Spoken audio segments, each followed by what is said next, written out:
అప్పుడు ఋషిగణములు ఇట్లు పలికిరి.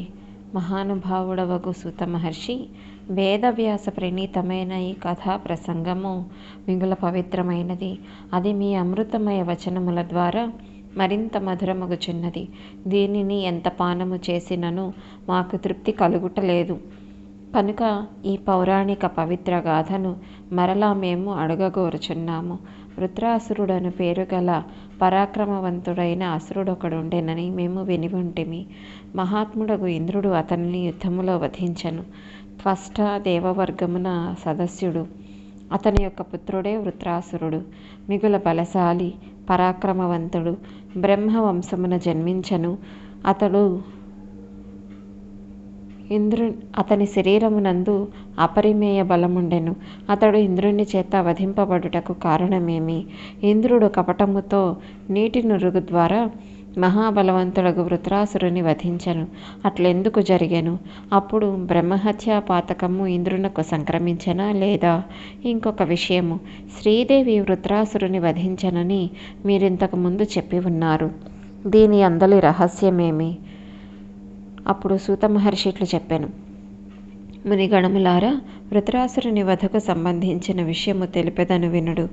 బ్రహ్మహత్య వలన ఇంద్రునకు ప్రాప్తించిన దుఃఖానుభవము కూడా దీనితో కూడి ఉన్నది. ప్రాచీన కాలమున జనమేజయ మహారాజు కూడా సత్యవతీ నందనుడైన వ్యాసుని కూడా ఇట్లే ప్రశ్నించెను. అప్పుడు ఆయన తెలిపిన దానినే నేను వివరించెదను. జనమేజయుడు వ్యాసునితో ఇట్లనెను. మునీంద్ర, ఇంద్రుడు వృత్రాసురుని వధించిన గాథ ప్రాచీనమైనది. మరి ఆ దైత్యుని దేవి ఎట్లు సంహరించెను? ఏ కారణమున ఈ కార్యమునందు ఆ దేవి ప్రవృత్తురాలయ్యెను? మునివర, వృత్రాసురుడొక్కడే. వానిని ఇరువురెట్లు వధించిరి. ఈ ప్రసంగమును వినగోరుచున్నాను. మునీంద్ర, వృత్రాసురుని సంహారమునకు సంబంధించిన భగవతి జగదంబిక యొక్క ఐశ్వర్యమును గురించి నాకు తెలుపుడు అనిన వ్యాసుడు ఇట్లు చెప్పసాగెను. రాజా, నీవు ధన్యుడవు, గొప్ప యశస్వివి. ప్రతిదినము ఈ కథయందు నీ మనస్సునందలి భక్తిభావము ప్రవాహము వలె వృద్ధి చెందుచున్నది. శ్రోత ఏకాగ్రచిత్తుడే కథను వినుటయందు తత్పరుడైనచో వక్త ప్రసన్నుడగును, స్పష్టముగా కథను ప్రవచించును. ప్రాచీన కాలమున వృత్రాసురునకు ఇంద్రునకు యుద్ధము జరిగెను. ఈ కథ బ్రహుచ బ్రాహ్మణమునందు పురాణమునందు ప్రసిద్ధమై ఉన్నది. వృత్రాసురుని శత్రువుగా తలంచి ఇంద్రుడతనిని చంపివేశెను. దీని వలన ఇంద్రుడు గొప్ప క్లేశములను ఎదుర్కొనవలసి వచ్చెను. ఇంద్రుడు కపట వేషధారి అయి వృత్రాసురుని వధించెను. ఈ విషయమున ఎట్టి ఆశ్చర్యమును పొందనవసరము లేదు. భగవతి మహామాయ ప్రభావము వలన మునుల బుద్ధి కూడా కుంఠితమగును. సత్వమూర్తి భగవంతుడగు విష్ణువు మాయను వ్యాపింపచేసి దైత్యులను నిరంతరము సంహరించుచుండెను. అట్టి ఎడల ఆయన తప్ప ఇంకెవరు జగత్తును మోహింపచేయు భగవతి మహామాయను మనస్సుతో జయించగలరు?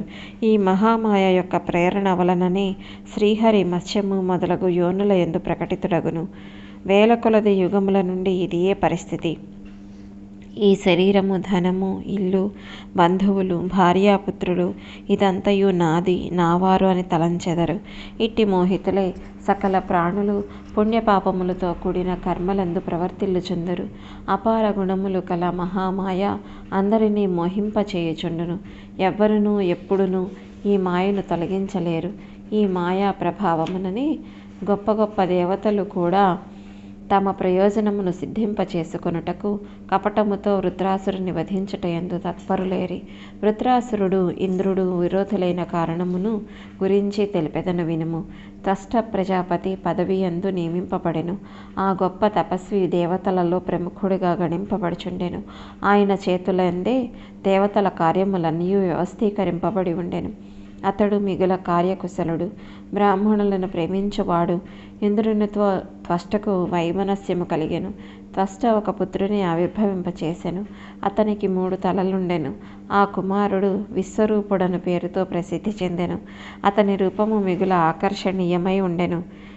మనోహరములైన ముఖములతో కూడి ఉండుట వలన అతని శోభ పెంపొందియుండెను. అతడు 3 ముఖముల నుండి వేరువేరుగా 3 కార్యములు జరిగిపోవచుండెను. ఒక ముఖముతో వేదములను పఠించటివాడు, రెండవ ముఖముతో మద్యపానమనరించెడివాడు. మూడవ ముఖముతో ఒకేసారి సకల దిశలను చూచెడివాడు. అతడు భోగముల నుండి విరక్తుడై అత్యంత కఠిన తపమాచరింపసాగెను. అతడు సంయమనముతో తాపస జీవనమును గడుపుచుండెను. అతని మనస్సులో ఎల్లవేళలా ధార్మిక నిష్ట ఉండెను. వేసవి కాలమున పంచాగ్నుల మధ్యమున ఉండడివాడు. వర్ష ఋతువునందు వృక్షముల నీడలో ఉండడివాడు. శరత్తు హేమంత ఋతువులందు నీటిలో నుండి తపస్సు చేసెడివాడు. ఏ ఆహారమును తీసుకొనుటలేదు. ఇంద్రియములు అతని వశమందుండెను. అతడు తీసుకొనుట ఇచ్చుట అను క్రియాలాపముల నుండి ముక్తుడయ్యెను. ఇట్లు వివేకవంతుడగు విశ్వరూపుడు ఘోరమైన తపమాచరింపసాగెను. కానీ అతని బుద్ధి యందు కొంత మాలిన్యము తప్పక ఉండెను. విశ్వరూపుడు తపమునరించుట చూసి ఇంద్రుడు దుఃఖితుడయ్యెను. విశ్వరూపుడు తన పదవిని పరిగ్రహించునేమోనని ఇంద్రునకు బాధ కలుగుచుండెను. అప్పటికే విశ్వరూపుని యందు అసమాన తేజస్సు ప్రవేశించి ఉండెను. తపఃప్రభావమున అతని శక్తి అధికమయ్యెను. ఆ సత్యవాదిని చూసి ఇంద్రుడు రాత్రింబవళ్ళు చింతింపసాగెను. ఇంత ముందుకు వచ్చిన త్రిశిరుడు నా అస్తిత్వమునే రూపుమాపును. వృద్ధియగుచున్న శత్రువు పరాక్రమమును ఎప్పుడూ ఉపేక్షింపరాదని విద్వాంసులు చెప్పుదురు. కనుక ఇతని తపస్సును నష్టమనరించుటకు ఏదైనా ఉపాయమును చేయవలెను. ఇది మిక్కిలి అవసరము. కామదేవుడు తపస్సునకు శత్రువు. ఇతని ప్రభావమున త్రిశిరుని తపస్సు నశించుట నిశ్చయము. ఈ తాపసి భోగములు అనుభవించుటకు ఆసక్తుడగినట్లు చేయవలెను. శత్రువు యొక్క శక్తిని ఇంద్రుడు సహించలేడు. త్రిశిరుని ప్రలోభమునకు గురి చేయవలెనని అతడు మనస్సులో ఆలోచించి అప్సరల నచ్చటకు పంపెను. ఊర్వశి, మేనక, రంభ, ఘృతాచి, తిలోత్తమ మొదలగు అప్సరలను పిలిపించెను. మీరు సౌందర్యాభిమానము గల అప్సరలు, మీరందరూ కలిసి నాకొక ప్రియకార్యమును చేయవలేను. నేడు నా ఎదుట ఒక కఠిన సమస్య కలదు. ఒక మహాశత్రువు తపమనరించుచున్నాడు. మీరిప్పుడు దుర్జయుడగు ఆ శత్రువు వద్దకు వెళ్ళుడు. అతనిని ప్రలోభపెట్టి ఈ కార్యమును చక్కబెట్టుడు. ఆలస్యము చేయుట సముచితము కాదు. చక్కగా శృంగారము నలికించి వేషభూషలతో అలంకరించుకునుడు. శారీరక హావభావములను వంపుసొంపులను ప్రదర్శింపుడు. అతనిని ప్రలోభపెట్టుటకు అన్ని ప్రయత్నములను చేయుడు. మీకు శుభమగుగాక. నా సంతాపమును దూరమునర్పుడు. ఇది మీ చేతులలో ఉన్నది. మహాభాగ్యశాలురగు అప్సరలారా, త్రిశిరుని తపోబలము నెరిగి నా శరీరమునందు దుర్బలత్వము చోటు చేసుకొన్నది. అతని తపస్సు భంగము కావలెను. లేనిచో అతడు నాకు బలవంతుడగు శత్రువగును. శీఘ్రముగా నా సింహాసనమును చేజిక్కించుకొనును. నా ఎదుట మిగుల కఠినమైన కార్యమున్నది. దీనిని సఫలము చేయుటలో మీరందరూ కలిసి నాకు సహాయము చేయవలెను. దేవరాజగు ఇంద్రుని మాటలు అప్సరలు విని నతమస్తకులై ఇట్లు పలికిరి. దేవేశ, మీరు నిర్భయముగా ఉండుడు. త్రిశిరుని మోహింప చేయుటకు మేము అన్ని ప్రయత్నములను చేసెదము. మహాద్యుతి, అతనితో మీకు భయము లేకుండానట్లుగా మేము ప్రయత్నించదము. నృత్యగానములతో, వంపు సంపులతో, శృంగార లీలలతో అన్ని విధముల ఆ మునీంద్రుని లోలత్వమునకు గురి చేసెదము.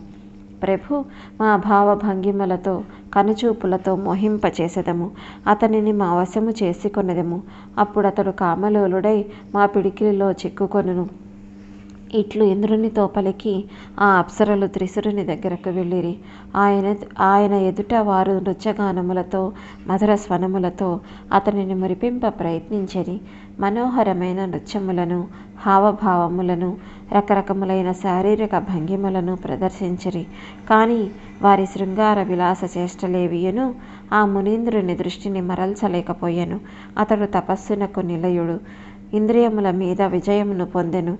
మూగవానివలే, చెవిటివానివలే అవిచల భావముతో కూర్చొనియుండెను. ఆ అప్సరలు వంచనాయతమతులై నృత్యగానములు నరించుచు కొన్ని దినములు ఆ మునీంద్రుని ఆశ్రమమున ఉండిరి. కానీ అతనిని ధ్యాన విచలుని గావింపలేకపోయిరి. అప్పుడు వారు ఓటమిని అంగీకరించి ఇంద్రుని దగ్గరకు వెళ్ళిరి. అలసిపోయి వారి మనస్సులు నిరాశకు నిలయములయ్యెను. భయముతో వారి గుండెలు కొట్టుకొనుచుండెను.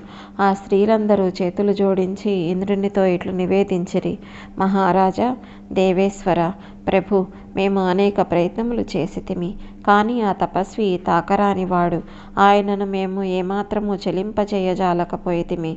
పాకశాసన, ఇందులకు మీరిక ఏదైనా వేరే ఉపాయమును అనుసరింపవలెను. ఆ తాపసి జితేంద్రియుడు. ఆయన ఎదుట మా బలములే విధముగాను పనిచేయజాలకపోయెను. ఆ మునీంద్రుడు ఒక మహాపురుషుడు. తపఃప్రభావమున అగ్నివలె తేజరిల్లుచున్నాడు. సౌభాగ్యవశమున మేము ఆయన శాపమునకు గురి కాలేదు, రక్షింపబడితిమి. తదనంతరము వక్రబుద్ధి గల ఇంద్రుడు అప్సరలకు వీడ్కోలు పలికెను. ఆయన స్వయముగా చింతామగ్నుడయ్యెను. ఏదో ఒక విధముగా త్రిశురుడు వధింపబడవలెను అనినది ఆయన చింతన విషయము. అతని మనస్సులో చాలా కాలము నుండి ఈ అసహ్యకరమైన విషయము బాధించుచుండెను. సిగ్గు పాపభీతిని ఇంద్రుడు లెక్క చేయలేదు. ఆ మునీంద్రుని సంహరించుటయే లక్ష్యముగా ఉంచుకొనెను. అప్పుడు దేవరాజగు ఇంద్రుడు లోభవశుడైన కారణమున అసహ్యకరమైన ఆలోచనలతో కూడి ఉండెను. ఐరావతమునెక్కి స్వయముగా త్రిశురుని దగ్గరకు వెళ్ళెను. అతడికి వెళ్ళిన అతనికి ముని అమిత పరాక్రమవంతుడిగా కనిపించెను. అతడు స్థిరాసనమున కూర్చొని ఉండెను. వాణి అతని అధీనమున ఉండెను. అతడు ధ్యానమగ్నుడై తపమాచరించుచుండెను. సురాగ్నులను ఉపశమింపచేయు ఈ తేజస్సు కలిగి ఉండెను. దానిని చూసి ఇంద్రునకు దుఃఖము కలిగెను. అతడు ఆలోచించెను, ఈ మునీంద్రుని సంహరించుటలో నేనెట్లు సఫలుడనగుదును? నిశ్చితముగా ఇతడు పరమధర్మాత్ముడు, తపోబలముతో కాంతిమంతుడై వెలుగుచున్నాడు. నా సింహాసనమును చేజిక్కించుకొనవలెనని కోరుచున్నాడు. ఇట్టి శత్రువును ఎట్లు ఉపేక్షింపగలను? ఇట్లు ఆలోచించి దేవగణాధ్యక్షుడగు ఇంద్రుడు స్వయముగా సూర్యచంద్రులతో సమానమైన ప్రకాశము గల వజ్రాయుధమును మునీంద్రుని మీద ప్రయోగించెను. అప్పుడు ఆ మునివరుడు సమాధి యందు స్థిరుడై ఉండెను. వజ్రాయుధము దెబ్బకు గాయపడి ఆ తాపసి నేల కొరిగాను. అతడు విగత ప్రాణుడయ్యెను. ఈ ఘటన చూచుటకు మిగుల ఆశ్చర్యకరముగా ఉండెను. వజ్రాయుధముతో ఖండింపబడిన పర్వత శిఖరము వలె మునీంద్రుడు పడి ఉండెను. అతనిని చంపుట వలన దేవేంద్రునకు అపార హర్షము కలిగెను. అచ్చటనున్న మునిగణములు హాహాకారములు నరింపసాగిరి. వారి నోటి నుండి నిరంతరము కరుణా ప్రపూర్ణ వచనములిట్లు వెలువడసాగెను. అయ్యో, ఈ ఇంద్రుడు మహాపాపి. ఇతడు ఈ తాపసుని వధించి చాలా గొప్ప అనర్థమనరించెను. ఈ ఇంద్రుడు మహాదుష్టుడు, పాపమనరించెను. నిరపరాధియకు మునీంద్రుని ఇతడు కరుణారహితుడై హత్య చేసెను. బ్రహ్మహత్య వలన కలుగు పాపఫలమును ఈ దుర్మార్గుడు తప్పక అనుభవించును. తదనంతరము త్రిశురుని చంపి ఇంద్రుడు తన భవనమునకు వెళ్ళిపోయెను. ఆ మునీంద్రుడు మహాత్ముడు, తపోనిలయుడు. ఇంద్రుని ద్వారా వధింపబడినను అతడు జీవించి ఉన్నవాని వలె వెలుగుచుండెను. భూమి మీద నిర్జీవుడై పడి ఉండెను. కానీ ప్రాణములుండిన వాని వలె జ్యోతితుడగుచుండెను. దీనిని చూసి ఇంద్రుడు మిగుల చింతించెను. అతని అంగములన్నింటి యందు ఉదాసీనత వ్యాపించి ఉండెను. అతడు మరలా జీవముతో నుండొడు గదా అని ఆలోచించెను. ఆ సమయమున ఇంద్రుని ఎదుట తక్షుడను వాడుండెను. అతనిని చూసి దేవరాజు తన కార్యమును సిద్ధింపచేసుకొనుటకు ఇట్లు పలికెను. తక్ష, నీవు నా మాటను గౌరవించి మహా తేజస్వయుగు మునీంద్రుని మస్తకములను త్రుంచివేయము. అతడు జీవించి ఉన్నట్లు వెలుగొందుచున్నాడు. అతడు బ్రతికి ఉండరాదు. నేను చెప్పినట్లు చేయుము. ఇంద్రుని మాటలను విని తక్షుడు అది నిందనీయమని తెలిపెను. ఆ ముని భుజములు మిగుల విశాలములుగా తోచుచున్నవి. నా గొడ్డలి అతనిని వధింపజాలదు. అట్టి ఎడల నేనెట్లు ఈ జుగుప్సాకరమైన కార్యమును చేయగలను? నీవు అత్యంత కుత్సితమైన పని చేసితివి. సత్పురుషులు దీనిని ఘోరముగా నిందించెదరు. ఇప్పటికే చనిపోయిన వాడిని మరలా చంపుట పాపమునందు పాలు పంచుకొనుట ఏ అగును? నేను ఈ పాపమునకు భయపడుచున్నాను. ముని ప్రాణములను కోల్పోయాను కదా, మరి అట్టి వాణిని మరలా చంపుట వలన ప్రయోజనమేమి కలుగును? పాకశాసన, ఈ కలుషిత కార్యము వలన నీకు భయమగుట లేదా అని తక్షుడు అడిగాను. అప్పుడు ఇంద్రుడు ఇట్లనెను, ఈ మునీంద్రుని శరీరము విశాలముగా దృఢముగా కనిపించుచున్నది. ఇంకను ఇతనిలో ప్రాణమునున్నట్లు తోచుచున్నది. అందువలన శత్రువకు ఈ తాపసి పునర్జీవితుడు కాడు కదా అని నేను భయపడుచున్నాను. అప్పుడు తక్షుడు ఇట్లనెను, దేవేంద్ర, ఇట్టి కఠోరమగు హత్య ఎంతటి నీచమైనది. నీ హృదయమును ఇది బాధించుట లేదా? ఈ ఋషికుమారుని వధించుట బ్రహ్మహత్యగును. నీకు దీనిని గురించిన భయము లేదా అని అడిగాను. దానికి ఇంద్రుడు ఇట్లు పలికెను, ఈ పాపము నుండి బయటపడుటకు నేను ప్రాయశ్చిత్తము చేసుకొందును. మహామతి, కపటముతోనైనను శత్రువును సంహరించుట సర్వదా ఉచితమగును. అప్పుడు తక్షుడు ఇట్లనెను, మఘవ, నిన్ను గొప్ప లోభము ఆవరించి ఉన్నది. దీనివలన నీవి పాపము చేయుచున్నావు. కానీ ప్రభు, నేనెందుకు ఈ నీచకర్మను చేయవలెనో తెలుపుడు అనెను. ఇంద్రుడప్పుడు ఇట్లు చెప్పాను, ఇప్పటి నుండి నీకు సకల యజ్ఞములందు శాశ్వతముగా భాగమునివ్వవలెనని నేను నిర్ణయించుచున్నాను. యజ్ఞములు చేయనప్పుడు మానవులు నీకు బలులను సమర్పించెదరు. నీకు నీ పనికి మూల్యమిట్లు నిర్ధారింపబడుచున్నది. దీనికి బదులుగా త్రిశురుని మస్తకములు ఖండించి నాకు సంతోషమును చేకూర్చుము. రాజా, ఇంద్రుని మాటలను విని తక్షుని మనస్సులో లోభము చోటు చేసుకొనెను. లోభము పాపమునకు మూలము. అప్పుడు అతడు దృఢమైన గండ్రగొడ్డలిని తీసుకొని త్రిశురుని 3 తలలను ఖండించెను. ఆ తలలు భూమి మీద పడగనే వాటి నుండి వేల కొలది పక్షులు జన్మించెను. అప్పుడు మునిముఖముల నుండి పావురములు, తిత్తిర పక్షులు, గోరువంకలు మొదలగు పక్షిగణములు వేరువేరుగా ఆవిర్భవించెను. త్రిశురుడు వేదాధ్యయనము చేయుచు సోమరసమును పానము చేసడి ముఖము నుండి పావురములు జన్మించెను. సోమరసము త్రాగునప్పుడు సకల దిశల వైపు దృష్టిని సారించడి ముఖము నుండి ప్రకాశవంతమగు తిత్తిర పక్షులు ఉదయించెను. మధువు త్రాగిడి నోటి నుండి గోరువంకలు ఉదయించెను. ఇట్లు 3 తలల నుండి పక్షులు వెలువడెను. రాజా, త్రిశురుని మస్తకము నుండి పక్షులు వెలువడుట చూసి ఇంద్రుని మనస్సునకు అధిక సంతోషము కలిగెను. తదుపరి ఇంద్రుడు స్వర్గమునకు వెళ్ళిపోయెను. అతడు వెళ్ళిపోవగానే పక్షులు కూడా తమ తమ గృహములకు వెళ్ళిపోయెను. రాజా, యజ్ఞభాగమును పొందుటకు అధికారమును పొంది అతని మనస్సు మిక్కిలి ప్రసన్నమయ్యను. మహాపరాక్రమశాలియగు శత్రువు సంహరింపబడెను. ఇట్లు తలంచి ఇంద్రుడు కూడా తన భవనమునకు చేరుకొనెను. తన్ను తాను కృతకృత్యుడనైతినని తలపోయసాగెను. అతనికి బ్రహ్మహత్యను గురించిన చింతయే లేకుండెను. పరమధర్మజ్ఞుడైన తన పుత్రుడు సంహరింపబడగా త్వష్ట మనస్సునందు క్రోధాగ్ని బయల్వెడలను. దానికి మితము లేకుండెను. నా కుమారుడు ఒక పుణ్యాత్ముడైన ఋషి. అతనిని చంపిన వానితో నేను ప్రతీకారము తప్పక తీర్చుకొందును. అతనిని చంపుటకు నేను మరలా పుత్రుని పొందుదును. దేవతలు నా పరాక్రమమును తపోబలమును చూసెదరుగాక. ఆ పాపి తాను చేసిన పాపమునకు తగిన ఫలము వైపునకు దృష్టి సారించవలయును. ఇట్లు చెప్పిన తరువాత త్వష్ట పుత్రుని ఉదయింపచేయుటకు అథర్వణ వేదమంత్రములను ఉచ్చరించుచు అగ్నిలో హవనము చేయనారంభించెను. అప్పుడు కోపము అతనిని వ్యాకులపరచెను. 8 రాత్రులు ఆ యజ్ఞము జరుగుచుండెను. అగ్ని తన ప్రచండ జ్వాలలతో ప్రజ్వరిల్లుచుండెను. ఆ అగ్ని నుండి ఒక పురుషుడు ప్రకటమయ్యను. అతడు అగ్నిదేవునితో సమానముగా తేజరిల్లుచుండెను. అగ్ని నుండి ప్రకటమైన ఆ పుత్రుడు మహా తేజస్వి, బలవంతుడు. అతని శరీరము నుండి అగ్నితో సమానమైన ప్రకాశము వ్యాపించి ఉండెను. అతడు త్వష్ట ఎదుట నిలుచొనెను. అతని దృష్టి ఆ బాలునిపై పడెను. అప్పుడు త్వష్ట ఆ పుత్రుని వైపు చూసెను. ఇట్లు చెప్పసాగెను, బాలక, నీవు ఇంద్రుని శత్రువువు. నీవు నీ తపఃప్రభావముతో అత్యంత శక్తిశాలివగుము. అప్పుడు క్రోధము వలన త్వష్ట యొక్క శరీరమునకు అగ్ని అంటుకొనినట్లుండెను. అగ్ని తేజస్సుతో సమానమైన పుత్రుడు తన శరీరమును పెంచసాగెను. ఆకాశమును తగులుచున్నదా అన్నట్లు పెరిగెను. వాని వికృత స్వరూపము పర్వతము వలె కనిపించసాగెను. మృత్యువే ఆకారమును దాల్చి ప్రకటితమైనట్లుగా గోచరమగుచుండెను. మిక్కిలి కలత చెందుచు ఆ బాలుడు తండ్రితో పలికెను, తండ్రి, నేనేమి చేయవలెనో ఆజ్ఞాపింపుడు. ఉత్తమ వ్రతమును ఆచరించు ప్రభు, నా పేరును తెలుపుము. వెనువెంటనే నేను చేయవలసిన పనిని కూడా నిర్దేశింపుడు. మీరెందుకు చింతించుచున్నారు? దీనికి కారణమును నేను వినగోరుచున్నాను. ఇప్పుడే మీ చింతను నేను దూరము చేయుదును. తండ్రి దుఃఖమును అనుభవించినప్పుడు వాటిని తొలగించవలసిన పని కుమారునిదే. అట్లు చెయ్యని నాడు పుత్రుడు కలుగుట వలన ప్రయోజనమే లేదు.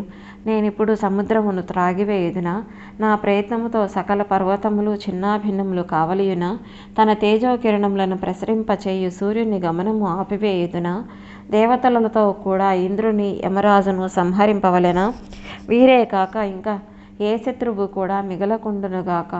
వీరందరినీ మరియు పృథివిని కూడా పెళ్లగించి సముద్రమున విసిరివేయుదునా? పుత్రుని అనుకూల వచనములను విని త్వష్టకు అపరిమిత ఆనందము కలిగెను. పర్వతాకార శరీరుడగు ఆ పుత్రునితో ఇట్లు పలుకసాగెను, పుత్ర, నీవు నా కొరకు జింక చర్మమును తీసుకొని రమ్ము. సంకటము నుండి రక్షించుటకు నీవు సమర్థుడవు. అందువలన వృత్రుడు అను పేరుతో ఈ జగత్తునందు ప్రసిద్ధుడవగుదువు. భాగ్యశాలి, నీకు త్రిశురుడను పేరుతో ఖ్యాతి వహించిన తపస్వియగు సోదరుడుండెను. అతనికి సమర్థవంతమైన 3 మస్తకములుండెను. అతడు నీ సహోదరుడు. వేదాంగములందు పారంగతుడు. సమస్త విద్యలను ఎరిగినవాడు. త్రిలోకములను ఆశ్చర్యమును ముంచు తపస్సునందు సంలగ్నుడై ఉండెడివాడు. ఇంద్రుడు తన వజ్రముతో అతనిని వధించెను. అతని తలలను ఖండింపచేసెను. నా కుమారుడు సర్వదా నిరపరాధి. ఆకస్మికముగా ఈ అప్రియమైన ఘటన ఘటించెను. అందువలన పురుషవ్యాఘ్ర, ఆ పాపియగు ఇంద్రుని నీవు ఓడింపుము. అతడు బ్రహ్మఘాతకుడు, నీచుడు, సిగ్గులేనివాడు, దుర్బుద్ధి, గొప్ప శఠుడు. పుత్రశోకముతో అత్యంత వ్యాకులుడై త్వష్ట పలికెను. రకరకములైన దివ్యాయుధములను నిర్మింపసాగెను. పిదప ఇంద్రుని వధించుటకు సమర్థవంతములగు ఆయుధములతో వృత్రాసురుని అలంకృతుని చేసెను. అతడు మేఘముతో సమానమైనది, ప్రతిభ గలది, భారమును సహించుటయందు సమర్థవంతమైనది, శీఘ్ర గమనము కలది, అత్యంత సుందరము, సుదృఢమైన రథమును వృత్రాసురునికి వసగెను. అతనిని యుద్ధము చేయమని ఆదేశించెను.